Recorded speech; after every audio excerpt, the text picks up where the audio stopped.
नमस्कार, समय साक्ष्य के इस बुलेटिन में आपका स्वागत है। आपके साथ मैं हूं स्मिता। चलिए खबरों का सिलसिला शुरू करते हैं। उत्तराखंड की वीरांगना तीलू रोतेली की जयंती के अवसर पर देहरादून में कार्यक्रम का आयोजन किया गया। कार्यक्रम में मुख्य अतिथि के तौर पर मुख्यमंत्री पुष्कर सिंह धामी ने शिरकत की। इस दौरान उन्होंने राज्य की 22 वीरांगनाओं को तीलू रोतेली राज्य स्तरीय पुरस्कार से सम्मानित किया। वहीं कार्यक्रम में मुख्यमंत्री धामी ने अगले साल से पुरस्कार की धनराशि 51,000 रुपए किए जाने की घोषणा भी की। आपको बता दें कि विभाग की ओर से शुक्रवार को वर्ष 2020-21 के पुरस्कारों के लिए चयनित महिलाओं के नामों की घोषणा कर दी गई थी। भारतीय हॉकी खिलाड़ी वंदना कटारिया सहित 22 महिलाओं को ये पुरस्कार मिला है। सरकार की ओर से इस साल पुरस्कारों की धनराशि बढ़ाई गई है। तीलू रोतेली पुरस्कार की धनराशि को 21,000 से बढ़ाकर 31,000 रुपए किया गया है, जबकि आंगनबाड़ी कार्यकर्ता पुरस्कार की धनराशि 10,000 से बढ़ाकर 21,000 रुपए की गई है। विभिन्न क्षेत्रों में और कोरोना के समय में जिन बहनों ने साहसिक काम किया है, लोगों की जान बचाने का काम किया है, अन्य क्षेत्रों में काम किया है, लोगों की सहायता करने का काम किया है, उनके प्रोत्साहन के लिए 23 लोगों को तीलू रोतेली पुरस्कार से सम्मानित किया गया है। और साथ में जो आंगनबाड़ी कार्यकर्ता हैं जिन्होंने विभाग की योजनाओं को छोटे बच्चों तक पहुंचाने का काम किया है, आम जनता सामान्य जनता तक पहुंचाने का काम किया है, गरीब बच्चों के पोषण का काम किया है, उनको भी जो है इसमें सम्मानित किया है। जिन महिलाओं ने तीलू रोतेली के जीवन से प्रेरणा लेते हुए प्रेरक प्रसंग जो है समाज में दिए हैं, चाहे वह किसी भी क्षेत्र का हो, शिक्षा के क्षेत्र का हो, खेल के क्षेत्र का हो, संगीत के क्षेत्र का हो या स्वरोजगार के क्षेत्र का हो, स्वावलंबन के क्षेत्र का हो, तो इस तरह से लगभग 23 महिलाओं का चयन जो है तीलू रोतेली पुरस्कार के लिए आज उनका नाम अंकित हुआ है और साथ साथ में आज उनको पुरस्कार वितरित भी हुआ है। इसके साथ साथ में आंगनबाड़ी कार्यकर्तियों ने भी, जिन्होंने विभाग की योजनाओं को बेहतर ढंग से इम्प्लीमेंट किया है, तो पूरे प्रदेश भर में ऐसे 22 आंगनबाड़ी कार्यकर्तियों को भी सम्मानित किया गया है। पूर्व में एक घोषणा हुई थी कि आंगनबाड़ी कार्यकर्तियों की भी और तीलू रोतेली पुरस्कार प्राप्त करने वाली महिलाओं की भी जो धनराशि है उसमें वृद्धि होना चाहिए, तो आज वो वृद्धि धनराशि उनको समर्पित की गई है। आंगनबाड़ी कार्यकर्ती 21,000 की धनराशि और तीलू रोतेली पुरस्कार प्राप्त करने वाली जो महिलाएं हैं उन्हें 31,000 की धनराशि आज प्राप्त हुई, तो बेहद सुखद दिन है। बहुत ज़्यादा ऑनर्ड फील हो रहा है because it's not an easy, छोटी बात नहीं है कि हमें स्टेट के चीफ मिनिस्टर हमें ऑनर कर रहे हैं। Plus very thankful to government of Uttarakhand और minister of women and child welfare and our chief minister for honouring us with this award. काफ़ी अच्छा लग रहा है, ये एक मोटिवेशन का काम करता है हमारे लिए। ये हमें एक एनर्जी देता है कि हम और अच्छा अपना बेहतरीन प्रदर्शन दें और ज़्यादा अचीव करें अपने उत्तराखंड के लिए और बार बार मेडल्स दें अपने उत्तराखंड को और इंडिया को भी हम रिप्रेजेंट करें इंटरनेशनल लेवल पे। मुझे बहुत खुशी है कि मैं by the grace of God और अपने पेरेंट्स के आशीर्वाद से इस मुकाम पे पहुंची हूं। और मैं यही कहूंगी कि जो मुझे आज अवार्ड मिला है वो as an international trainer, research and development expert, साथ में जो सोशल वर्कर मिला है, तो मैं एक मैसेज ये देना चाहती हूँ कि महिलाओं का यदि आप शिक्षा ना उनकी रोकें, बहुत सारे एवेन्यूज़ हैं, बहुत सारा स्कोप है इंटरनेशनल लेवल पे भी, और सिर्फ एज अ टीचर ही नहीं लेकिन एज एन प्रोफेशनल ट्रेनर। गौरवमयी अवार्ड है जो आज मुझे मिला है, जिसके लिए मैं हमारे यशस्वी मुख्यमंत्री धामी जी और माननीय मंत्री रेखा जी का तहे दिल से शुक्रिया अदा करना चाहती हूँ। समाज में हम समाज की एक नींव की एक छोटी सी मदद के रूप में हम लोग सहायता करते हैं और उसका अगर कहीं ना कहीं थोड़ा सा सम्मान मिले तो उससे हमारा और हौसला अफजाई होती है, हम आगे और काम करने की प्रेरणा मिलती है। जैसे कि मैं अभी तक अपने दिव्यांग समाज, दिव्यांग भाई बहनों के लिए काम कर रही हूँ और मैं खुद एक हैंडीकैप हूँ, तो इसलिए आज एक हमारे दिव्यांग समाज की लड़की को और मुझे दिव्यांगों के लिए काम करने के लिए, महिला और अनेक मुद्दों पे मैंने काम किए हैं, बचपन से ही काम कर रहे हैं। आज हमारी उत्तराखंड सरकार ने सबसे बड़ा तीलू रोतेली वीरांगना अवार्ड है और वो हमें दिया है। मुझे माननीय मंत्री जी के हाथ में मुझे तीलू रोतेली पुरस्कार दिया, मुझे बड़ा गर्व हो रहा है और मुझे बहुत खुशी भी हो रही है। मैं इसे मीडिया के माध्यम से क्षेत्र की जनता या उत्तराखंड की जनता से कहना चाहूँगी, हम लोगों को देख करके आप लोग भी जो बेसहारा लोग हैं उनसे कंधा से कंधा मिला के चलिए, जो कि उन लोगों को लिए एक सहारा मिल सके। हमें जो आज पुरस्कार मिला हमको अपने कार्य क्षेत्र पर मिला, हमने अच्छा कार्य किया और लोगों का उत्साहवर्धन किया। मुख्यमंत्री पुष्कर सिंह धामी ने रायपुर क्रॉसिंग देहरादून के आवास विहीन लोगों को राशन किट एवं मास्क वितरित किए। ये राशन किट अक्षय पात्र फाउंडेशन के सौजन्य से उपलब्ध कराई गई। इस अवसर पर मुख्यमंत्री ने आवास विहीन लोगों के लिए कोविड वैक्सीनेशन का शुभारंभ भी किया।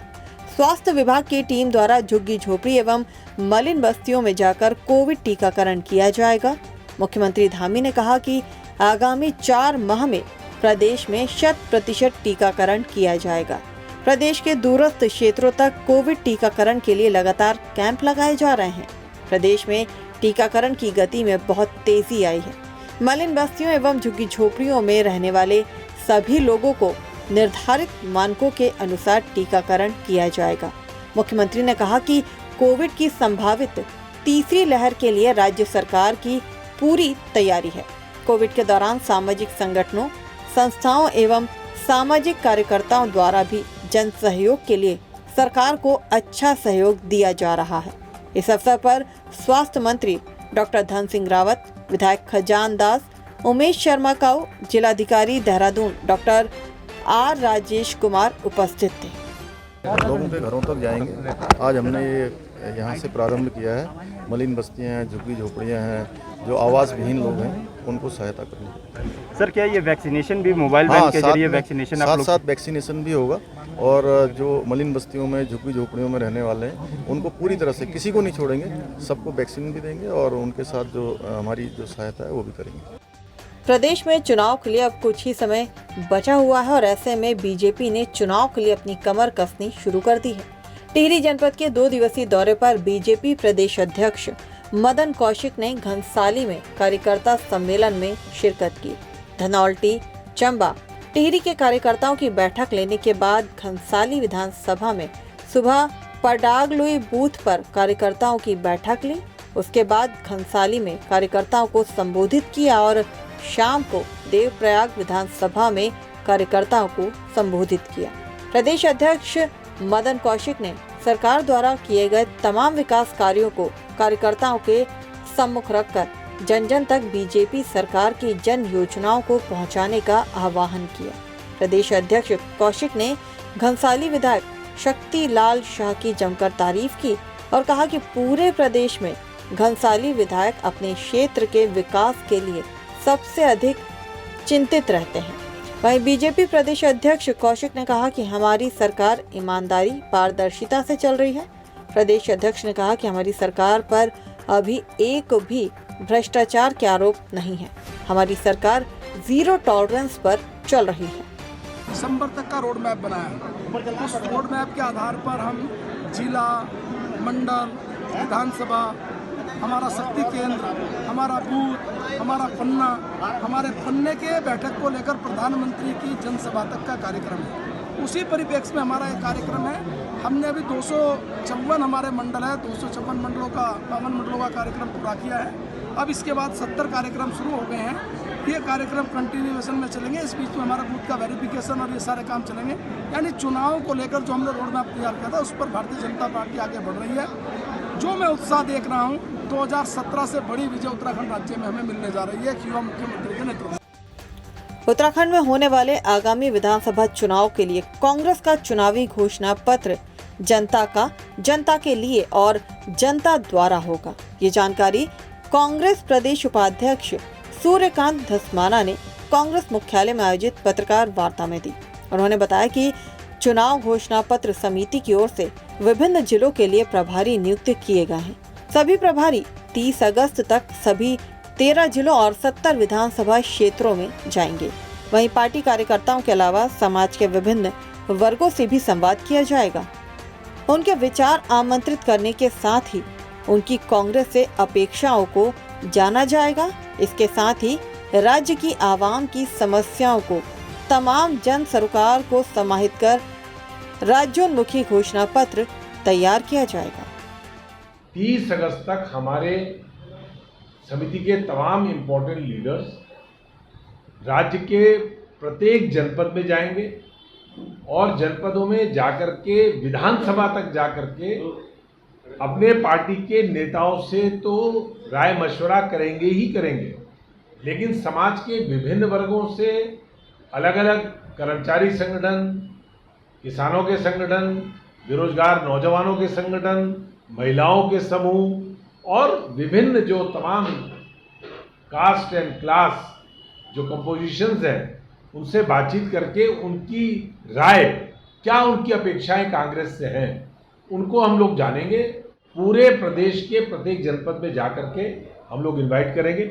हमारे जो समिति के जिलों के प्रभारी बनाए गए हैं वो तो जाएंगे, लेकिन प्रदेश के चुनाव घोषणा पत्र के संयोजक के रूप में मैं स्वयं और अध्यक्ष के रूप में नवप्रभात जी, हम भी यहाँ पर तमाम लोगों से मुलाकात करेंगे। हम मौसम विभाग ने एक बार फिर अलर्ट जारी कर दिया है। आपको बता दें कि राज्य के 5 जिलों में सोमवार और मंगलवार को भारी बारिश की संभावनाएं जताई गई हैं। आज देहरादून, नैनीताल, बागेश्वर, चंपावत, पिथौरागढ़ जिलों में कहीं कहीं भारी बारिश की संभावना है, जबकि मंगलवार को देहरादून, टिहरी, नैनीताल, चंपावत, पिथौरागढ़ में बारिश के पूरे आसार हैं। प्रदेश में डेंगू के 3 मामले आने के बाद स्वास्थ्य विभाग ने इससे निपटने के लिए अपनी तैयारियों को धार देना शुरू कर दिया है। देहरादून जिले में डेंगू के मरीजों के इलाज के लिए आइसोलेशन वार्ड तैयार किया गया है। साथ ही अस्पतालों में 111 बेड की व्यवस्था की गई है। जरूरत पड़ने पर यहाँ अतिरिक्त बेड का भी इंतजाम किया जाएगा। फिलहाल जिन अस्पतालों में आइसोलेशन वार्ड तैयार किए गए हैं उनमें दून से लेकर चक्राता और कालसी तक के अस्पताल शामिल हैं। और फिलहाल इस बुलेटिन में इतना ही। ताज़ा तरीन खबरों के लिए आप देखते रहिए समय साक्ष। नमस्कार।